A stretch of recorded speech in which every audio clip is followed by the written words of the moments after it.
You're listening to GotTech, the podcast with your hosts, Eric Geis and Nick Johnson.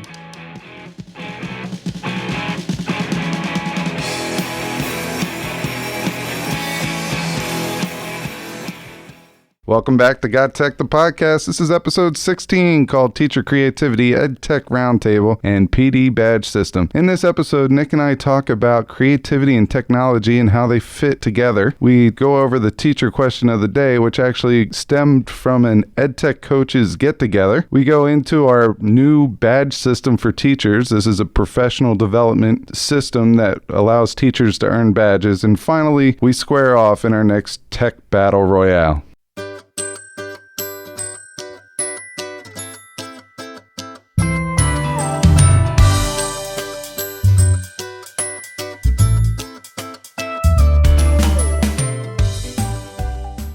So we're going into our third week of school right now, and I can't believe it's already 3 weeks, but I guess something that kind of helps us out is we haven't had a full week yet. It's really nice. It's a good way to ease into the school year. We've had some short 4-day weeks, some days off, which makes the transition back to working a little bit simpler, gives you some time to catch up and just think about some of the things going on. I know for me, I've been trying to get with teachers and just start a conversation about being creative and not really encourage them to be creative because we have a lot of creative teachers in our district, but more so trying to get their feeling of how creativity blends in or fits in with technology. And some of the discussions that we've had, I'm getting some answers I wouldn't necessarily think of. How, they're impressed with the way technology has been progressing over the last couple of years in our district and how it might be helping our school climate or our professional learning environment. I think that's pretty awesome to hear. Yeah, creativity is, it's a big push right now in the education world to encourage that not only for students, but among staff members as well. It really does, when you feel the ownership over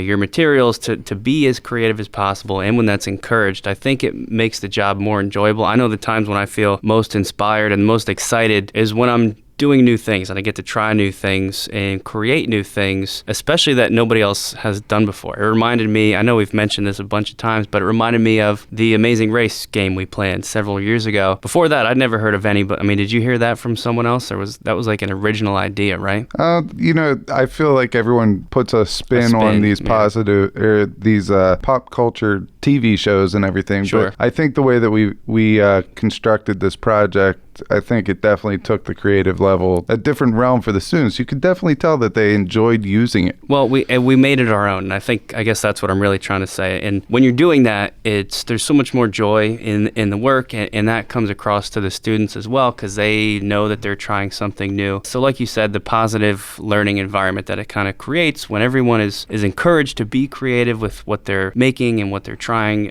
when they're trying new things, it really helps a lot with school climate and definitely morale also. Yeah, and speaking of this creative nature, I know administration has a lot to do with this because a lot of times teachers are concerned if they're not comfortable with their administration, they're concerned and really they need that little kick to get them into gear to try something new and creative because they're afraid of failure and they're afraid of being judged or evaluated by an administrator while they're trying something new. And I know that our administration at our school does a very nice job at making us feel comfortable enough to try these new things, even if we flop and fail. Yeah, well, it's also, when you get the creativity and trying new things, it's kind of infectious. Like I know when I'm listening in the office to other people who are talking about something new and exciting and different, it always kind of piques my attention, at least for me. And I'm like, man, that's really awesome. We could probably do something like that in chemistry, or I wonder if there's a way you could, build that into a Google site and then link everything. And I think those are the types of things we're talking about that it just helps so much when that's encouraged and when that's kind of built into the culture of your school. So one of the ways that I decided this year that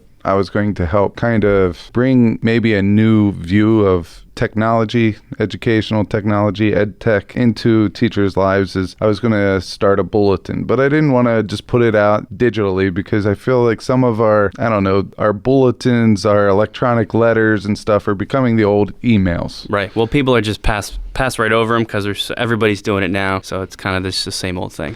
So I heard of an idea last year from one of our neighboring schools when all the Edtech coaches got together, and it had to do with reading in the bathroom. Sure. They called it learning on the loo, and I decided to call it toilet talk. Learning on the loo is probably a better name for it, but toilet talk's not bad either. And it just brings up, like, I pulled in some podcasts, I pulled in some resources, like Matt Miller's 101 different ways to ditch a textbook. So it's called Ditch That Textbook. Yeah, sure. But I wanted to be long-winded about it. And then I also put a podcast link on there, and then I made the whole page live using a QR code. And I know that most phones out there now, if you use your phone, especially if you have an Apple, and I think Android's now starting to do it with their newer phones. If you take a picture or hold up your phone like you're taking a picture of the QR code, it has a reader in the photo app now. Yeah. Which is pretty cool. So I know this, and I actually put that on the first toilet talk, so everyone knows how to use QR codes. And I got a lot of positive feedback so far. Some teachers told me that they listened to the podcast already, and then they had a smirk on their face, and I guess I know what that means, and you guys probably know what that means too. But, it's just a way to kind of get thinking done when thinking isn't normally done. Teachers are packed throughout the day. They're helping students. They're not able to get to these creative resources, so I thought I'd bring it to them during a time in which no one can bother them. I loved it. Yeah, I thought it was great getting to read through that. It's a nice time for it. Also, that's exactly what we're talking about with creativity here, and the tech just opens up so many doors. Even something as simple as a QR code, which if you haven't started using QR codes yet, they're so easy. You just go to Google any QR code generator you want, and you can link anything, text, images, other websites and URLs, videos, and it just opens the doors to so many cool things, like post something in a bathroom for people to read, they scan it, brings up access to something else. Or in the classroom, we've scavenger hunts around the room where there's QR codes hidden in front of different things, and the students scan them, and it takes them to on some kind of a web quest where they start here and then they go over to this spot for another QR code in the room. And if you take advantage of tech and think about it with a creative perspective, there's just so many possibilities, and I think that's really exciting. Even when it comes to, I wanted to mention using old tech in new and exciting ways. I know I've done Google Slides things where normally we think of PowerPoint or Google Slides just as that's how you deliver like a direct instruction tool, but it doesn't have to be. And there's so many different ways to use all these things. I have my students use Google Slides to make like a simple version of a stop motion video where they create a slide and they copy it, make a second slide that's like a direct copy, and then slightly alter that one, and then copy the new one, slightly alter it again, so when you click through them really fast back to back, it looks like a stop motion video. And it doesn't take any training, right? The kids latch onto it right away, and they think it's really cool because it's new, it's different, it's creative, and there's just unending ideas of how to build that kind of stuff into your class, and I think it's really cool. I definitely like the use of old tech in new ways, but I always like to throw this out when we do some type of EdTech segment. And basically, my view, this is my opinion anyway, tech is not something that needs to be used every lesson. It does not need to be used all the time. It should only be used to enhance student learning, student engagement. If tech can help students be more engaged and if it can help learning, then we're using it in the right way. And I just feel that sometimes that we're on this push that we need to have tech in the classroom, and the only way to be creative is through technology, and that's not the case at all. I've witnessed so many lessons recently that has nothing to do with tech, and they still fit, and it still works well within our classes. Absolutely. Just today, I was still having my kids make posters for the room because I need them. I need a physical copy in the room. It doesn't help to be, on the computer in this case. So for sure, that's an important thing. Is sometimes the old school ways work also. You can follow GotTechED outside the podcast at gottech.com or on Twitter at WeGotTechED. So over the weekend, I got together with some of my peers from different districts, and we all have the same general job. Our descriptions are a little different, our titles are a little different, but we all have pretty much the same goal, and that's to help teachers overcome their struggles or their fears with technology and to kind of bring those into the classroom. So this is other people that don't have specifically classroom teacher jobs. I mean, what is your title now? I forget the exact. To be honest with you, I think I'm median technology specialists, but some of them do teach part of the day, and True, like half and half. Yeah. yeah, and others teach the full day, but their duty is to help out. Right. And then there's some that have the full day to just support teachers. And we're all very excited to meet up, because every time we meet up, we kind of find an issue that we want to talk about, a topic that we want to talk about, and then we see how each other handles this issue or barrier or topic or what projects we're doing. And this time we got together at our local coffee shop that's right in the middle of all of our general areas, and we decided that we wanted to talk about how we could get teachers to utilize our role within our school in a more productive way. Because sometimes we feel like we are trapped in an area and we're helping maybe fix Chromebooks, or we're helping teachers with their projection systems or their monitors or their computers, and really that may or may not be in our job description, but it's definitely not the thing that we want to focus on. Well, it's tough probably for you guys, I would imagine, and I'm not in that role. I'm still a classroom teacher, but it's tough because this is like a new job. Like, this didn't exist before, so you don't have someone to just go ask, like, hey, how did you do this? Everyone seems to just kind of be trying to figure it out. So while classroom teachers are going through a lot and trying a lot of new tech things for the first time, I guess the tech coaches are sort of going through the other side of it as well. Like, what exactly are we doing? Am I the guy that comes in and fixes your projector, or am I the guy that actually helps you with some new method, or actually building a lesson in the teaching side? I think for most of us, unless our job specifically says that, we're willing to help in any way that we can. Yeah. Even if it is outside of our job. But really, I think most of us, based off of our little meeting that we had, most of us we wanted to focus our energy on how we're going to get teachers to utilize us, or how can we make ourselves more available, or do teachers actually know what we're supposed to be doing within that school. And sometimes we don't know, even though we say to everyone in different modes and methods what we do. We just wanted to come up with almost like a best practices for ed coaches. And I thought it would be neat to share some of our findings, but also get the teacher perspective of what we can do maybe better to put ourselves out there. Sure. Did you guys come up with anything so far? Yeah, I mean, some of the things that I shared was I try to find 4 or 5 things that I want to work on. 4 or 5 different modes of integrating technology into lessons that might fit any content area across the board. And then what I'll do is I'll travel out to teachers, some that I worked with, some that I didn't. If I'm very confident that my technology is going to be something that is going to enhance, without a doubt, student engagement and learning, I'll probably go to someone that I've never worked with before. And this is kind of bringing it back to that whole administrative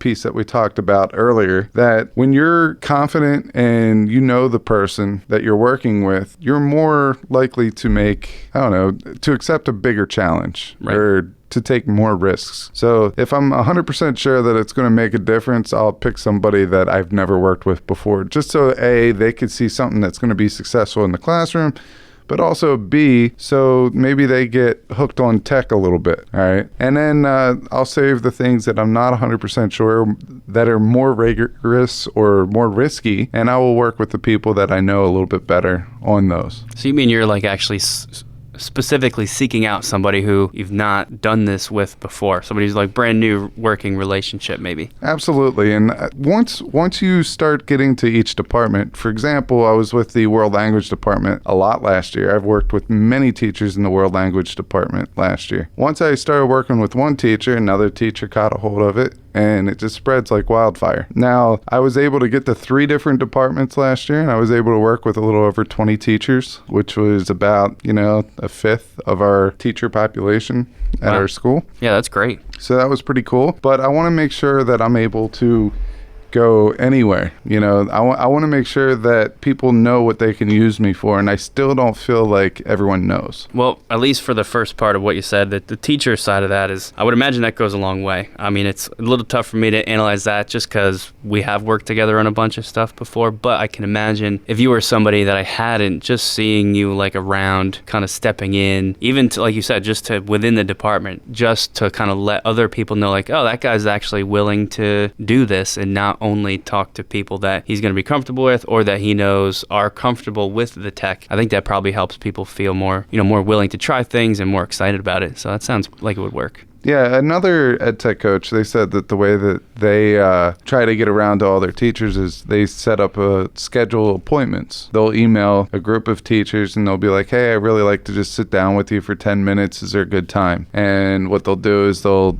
set up a time and they have a 10-minute conversation. And based off of that 10-minute conversation, that Edtech coach tries to come up with something that's going to help the teacher out, whether it's something small like showing them how to make a canned response in their email, or whether it's something larger with a big project. And I think that's also a good way. But to me, I would hesitate to do that because I feel like the success rate of teachers getting back to you with an email would be low. And it has nothing to do with the teacher, it has nothing to do with me, but I feel like emails, there's so many of them being sent every day that, teachers tend to look over them. And I'm saying that because 3 years ago when I was teaching science, I was guilty as charged. I mean, I looked over emails, and if I didn't think it really applied to me, I kind of just deleted it and thought it was spam, and I'd put it in the spam folder so I wouldn't get emails from, that outfit ever again. Well, you have to. I got just the other day, it was Sunday actually, and I checked my email in the morning. By the end of the day, on a Sunday, I had 15 emails. I mean, it's like nonstop all day. I'm sure it's even worse for you guys because now you're dealing with the whole teacher population asking you questions and stuff. Did you mean that with what you just described? You mean like this other guy would reach out to just random teachers throughout the week and like set up an appointment time? Yeah, so I think what the Edtech coach was really saying is they would pick a department for that week and try to go down, make themselves visible with that department. They would send them emails letting them know that they're going to be in that wing of the building and that they would like to meet. Is there a good time for them to meet during that time frame?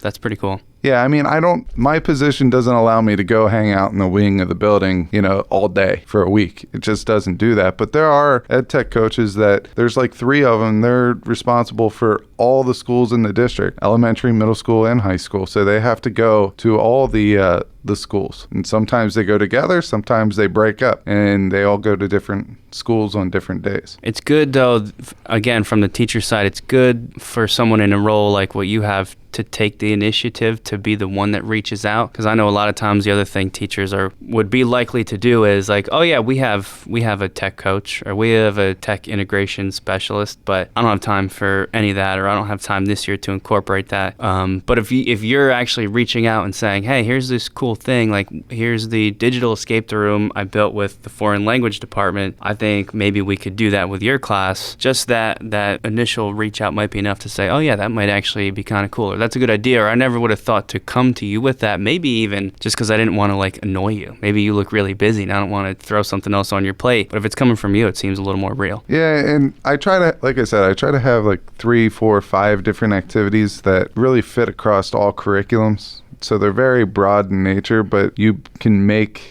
each tech activity more specific based on the content. And based on the content is really the key phrase there. I don't like to have the content fit one of them. I don't know. This is kind of difficult to explain, but I don't want the technology to dictate what activity they select. What I like to do is go up to a teacher and be like, hey, what do you have coming up over the next couple units? Is there a lesson that you really don't like? And I try to target that lesson, and then I have them explain that lesson to me. Right. And then from there, we'll pick some type of way to incorporate that content into the technology. Well, that's smart too, because that's just like another good selling point. Because if it's a lesson you don't like, man, I just had one this past week. It was brutal, like so much direct instruction. And I wish, as I was doing it, I was like, why did I not redo this? I mean, I really just didn't have time to do it because it's the start of the year. But posing that question to people would be like super helpful just to introduce the whole idea. Yeah, so I think those were our main takeaways from the meeting, and we only meet up like maybe twice a school year,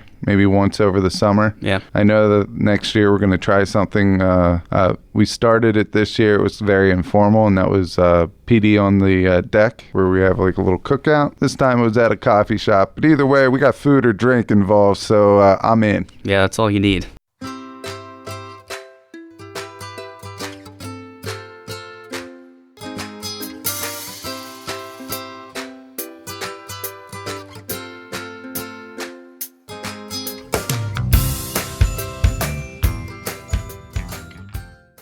So starting this school year, our district has a new initiative, which I thought was pretty interesting, and I wanted to bring it to today's episode because I think there may be some people listening who could bring this to maybe their school, and I think it's really working out great here, and it might have a positive impact elsewhere also.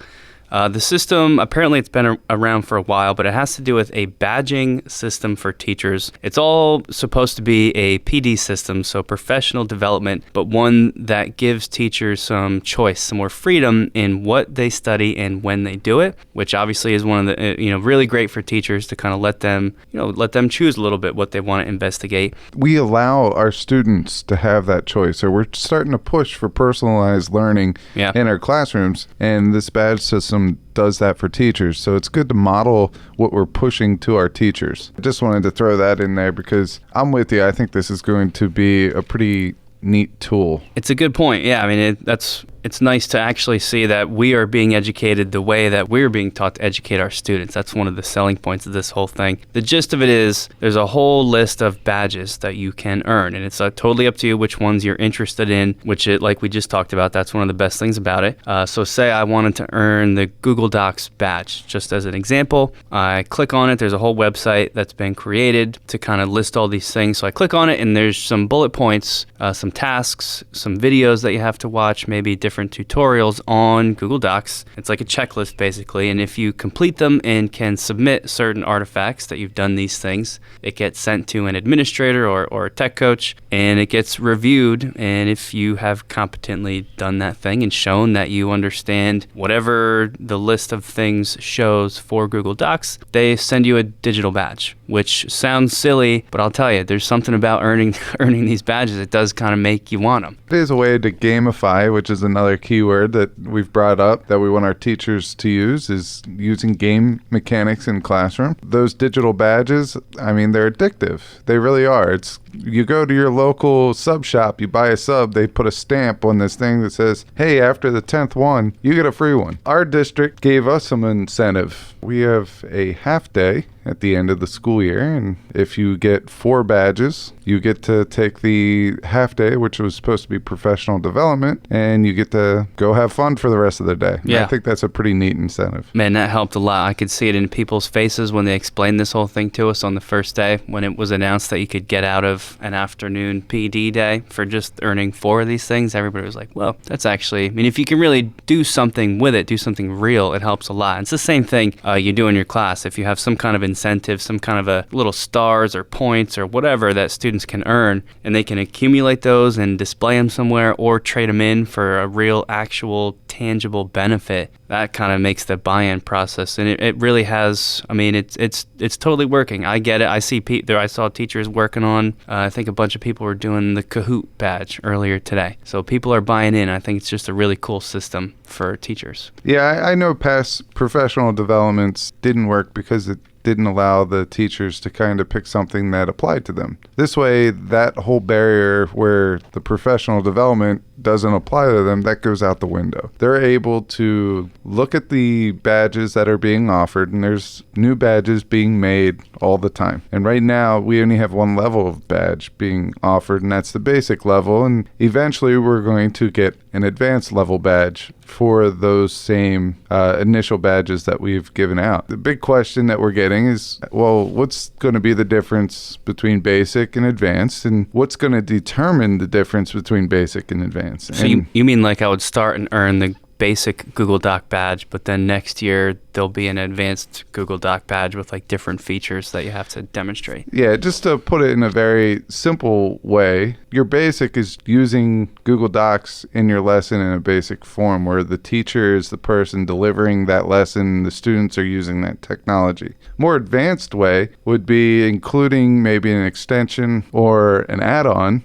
within Google Docs, but also having your students somehow be directing the lesson in some type of like student-centered approach. Okay. So for example, if you're pushing out, I don't know, a case study or a claims evidence reasoning activity, how can the students use that technology or Google Doc to take grasp of their learning and turn it into, something that they're interested in, but also developing that meets all requirements of that project. So it's not just using the tech tool, it's also incorporating that with good teaching practice. Right. As the skills need to get more advanced, we're also taking a look at the learning environment. And we base everything off of the TIM model. So that's what the badge system is based off of. The TIM model stands for Technology Integration Matrix. We did talk about this in our earlier episode a little bit, but basically the top, if you would picture SAMR, the SAMR model, but redefinition is broken up into 2 different categories. So there's 5 categories going across the top. And then your different ways of learning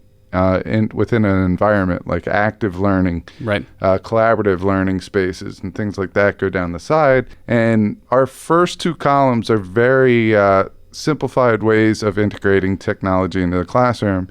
And then the last 3 columns are student-led. So as you go from left side of the matrix to the right side, you're going from teacher-led regarding the use of tech to student-led activities regarding the use of tech, and also student choice. Right. It's just a cool new take on trying to push and educate teachers on some of these things, especially like you were just saying, if the higher level badges require you to go more towards those high-level, student-centered types of lessons, that's really great, because then people will be looking at it, and it has that aspect of choice. So I feel like I chose to do that, and I'm doing it when I have time and in a way that I want and at a pace that I want. It's kind of like making the PD student-centered if the teachers are considered the students in that scenario. It's really awesome. Yeah, and the other part about the badge system that works is we're offering each badge in many ways. You can meet with a tech coach and get one-to-one learning. You can meet with a tech coach during PLC time as a PLC and get small group. We do offer times during lunch that we will pull some people if they're interested in meeting during lunch to go over it. And then you could do it on your own because everything is digital.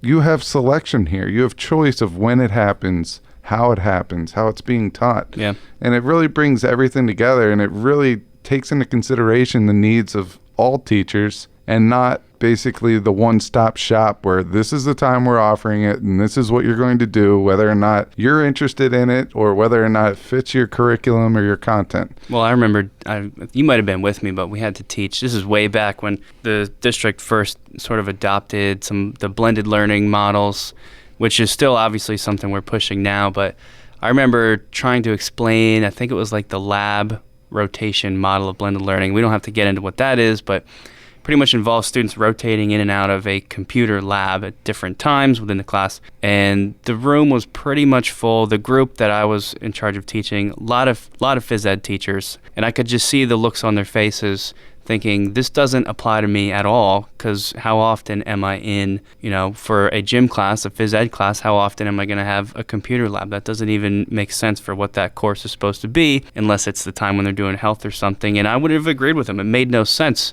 So this just kind of lets you obviously choose what things that actually apply, which really helps. And I also want to mention too, before we leave this, and correct me if I'm wrong, but the badges, they're just images, right? They're just like a JPEG or something. What we did is we had our students from our Photoshop class develop these badges, and some of the requirements that we gave them is it had to have our logo in some way, shape, or form, or initials or something to make it personalized to our district. And it also has to have the name of whatever the tech tool is on there. So each badge is going to have some of the same pieces to it, but it's going to be different because it has to have the logo of whatever tool that we're using or awarding a badge for. I just thought that was really cool that the students were kind of brought in at this behind-the-scenes level almost. So I know some teachers have already started putting the badges on their websites, and and the students can see some of the things that they've made as an assignment in a class as part of this professional development experience for teachers. I just think that's a cool way to sort of bring all of it almost full circle and let the students be creative in an assignment, but in an actual useful way that the teachers then adopt. I thought that was pretty awesome. For me, being one of the tech coaches that reviews the badge applications, we are seeing buy-in. We have teachers that already have 2 or 3 badges already, and we're in the 3rd week of school. Now,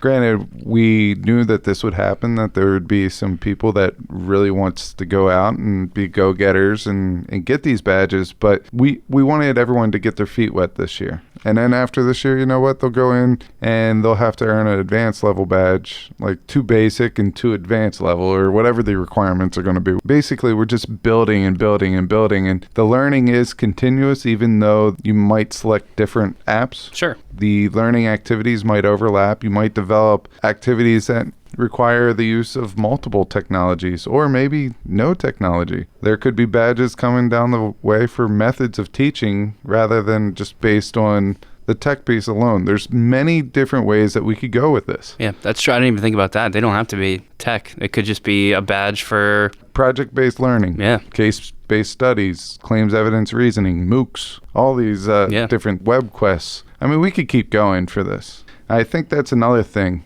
We don't have to end this. This isn't something that's going to expire. It's going to be something that evolves over time. Well, it's like never ending, because as things go forward, you keep the current pool of badges, but just keep adding more every summer and every year that people can do. There are also sites out there that allow you to earn badges. Think of Google certifications. They're badges. People will display those on their Twitter feeds and their Facebook and their LinkedIn and websites and things like that. You have sophia.org that allows you to take some free professional development where you could get Chrome certified and blended learning certified and all that stuff and display those badges. This hasn't been something that was new and developed right now. Right. I mean, this is just something that our district took a hold of and decided we wanted to bring it here, and got 12 to 15 different professionals around the district, whether they're tech coaches, teachers, administrators, assistant superintendent, and they all sat down and they came up with something that worked for us. So really, I think any district can do it,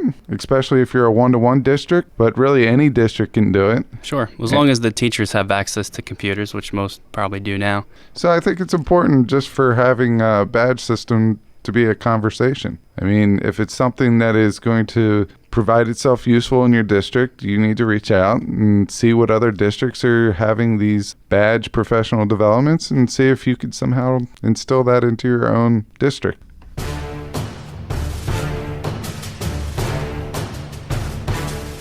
It's time for the Tech Battle Royale! That's right, it's time for the Tech Battle Royale. This is where Nick and I go face-to-face, mano-a-mano. We bring tech apps, tech tools, all that stuff together, and we try to demolish one another with the best tech tool out there for whatever category we select. Some of our categories are productivity, video and screencasting, learning management systems, creativity, fun and games. The list goes on. You've heard them before. I think it's time we spin the wheel and see what this week has. All right, here we go.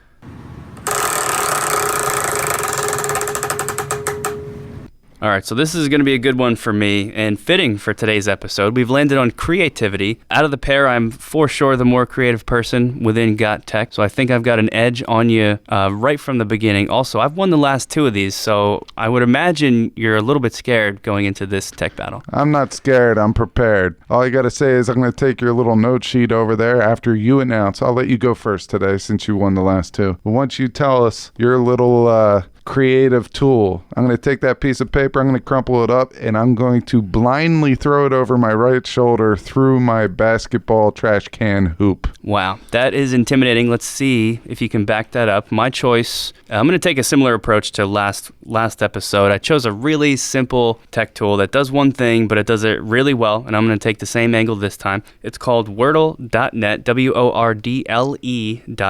If you've ever seen these things, they're officially called, or some places call them word clouds, which actually is a pretty good descriptor of what it is. It looks like a cloud that's literally made of a bunch of words. Some of the words are very large font, big and bold in the middle, and as it moves outwards, the other words kind of stack in and around it. Some are vertical, some are horizontal, and your eye goes immediately to the big words in the center, and as you look around at the cloud, you see the other smaller words, and it's just kind of a cool way to display a bunch of words. And Wordle.net creates these things for you. It shows greater prominence to words that appear more frequently in whatever your source text is. So the way it would work is you highlight some text that you want to turn into a word cloud, and Wordle automatically kind of categorizes all those words, and the most common ones it makes the biggest. And it's a great visual way to kind of get the flavor of what an article or some source is talking about. If you highlighted something on photosynthesis,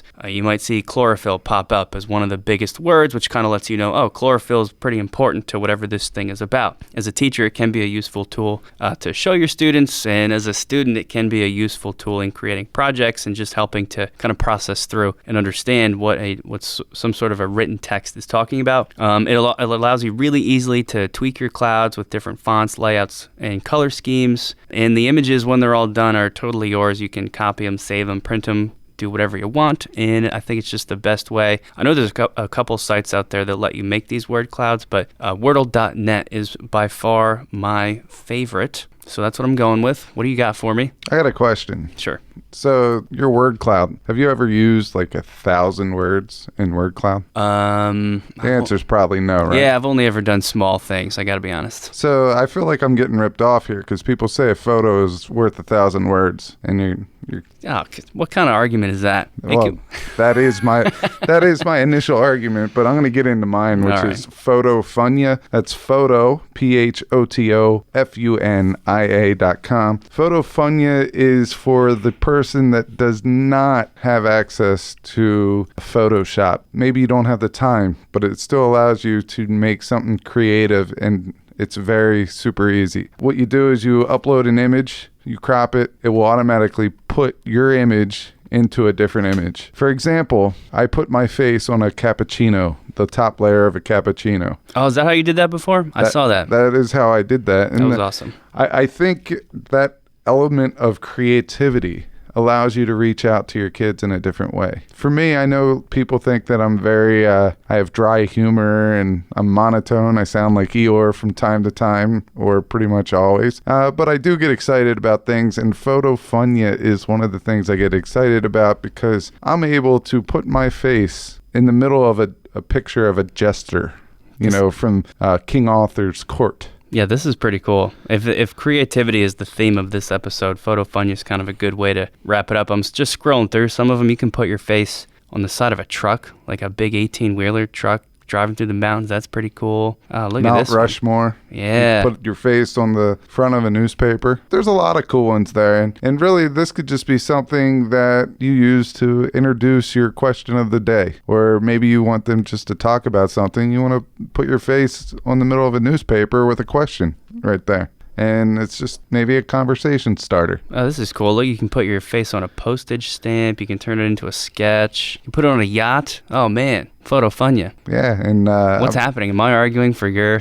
I'm just going to let you keep going because I think you're doing a pretty good job, and you haven't said word cloud in the last 30 seconds, so I'm going to give myself the win on this one because you're kind of... You can take it. I got caught up just looking at these things. It actually is really cool. I guess I have to give you this one. I'm feeling like the little guy on Tyson's Punch-Out, Mike Tyson's Punch-Out right now, and you're that dazed and confused boxer that I'm going up against that has stars going around your head. That's right. I'll give in and let Geis have the victory this episode for Photofunia over Wordle.net, but you should definitely check both of these things out. Lots of good creativity to be had for both teachers and students.